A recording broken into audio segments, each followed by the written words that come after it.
रे road इथल्या cable stayed उड्डाणपुलाचं काम पूर्ण झालं असून हा पूल आजपासून वाहतुकीसाठी खुला केला जाणार आहे। त्यामुळे गेल्या 3 वर्षांपासून वाहतूक कोंडीचा सामना करणाऱ्या रे रोड परिसरामधल्या नागरिकांना काहीसा दिलासा मिळेल।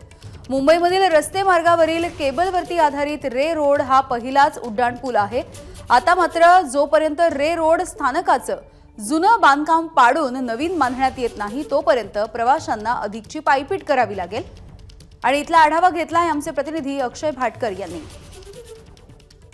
याच ब्रिजचं बांधकाम नेमकं कसं झालं आणि हा ब्रिज नेमका कसा आहे ते आपण जाणून घेतोय।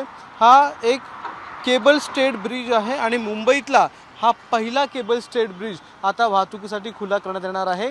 याच्यामध्ये एक मोठा खांब उभारण्यात आलेला आहे ज्याला सेंटर पायलन म्हणतात आणि त्याला अनेक केबल्स लावून त्याद्वारे हा ब्रिज जो आहे तो स्टेबल केलेला आहे, पकडून ठेवण्यात आलेला आहे। मात्र सगळ्यात महत्त्वाचं म्हणजे हा ब्रिज जो आहे तो एका बाजूला भायखळा, दुसऱ्या बाजूला दारूखाना आणि त्याचबरोबर बॅरिस्टर नाथपै रोड जो आहे भायखळाला त्या ठिकाणी देखील हा पूर्ण ब्रिज जो आहे तो वाहतुकीसाठी खुला करण्यात येणार आहे। त्यामुळे या संपूर्ण भागात गेल्या 2 ते 3 वर्षांपासून जे ट्रॅफिक जाम होत होतं त्याला आता मुक्ती मिळणार आहे। या ठिकाणी वाहतूक कोंडी होणार नाही आहे।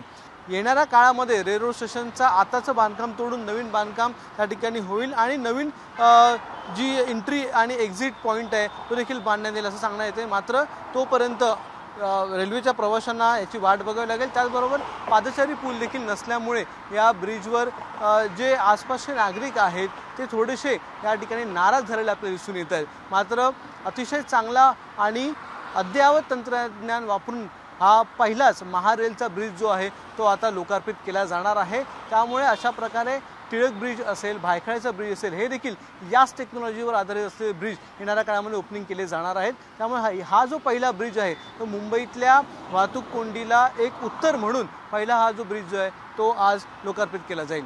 कॅमेरामन विनेसह अक्षय भाटकर, एबीपी माझा, मुंबई। एबीपी माझा, उघडा डोळे बघा नीट।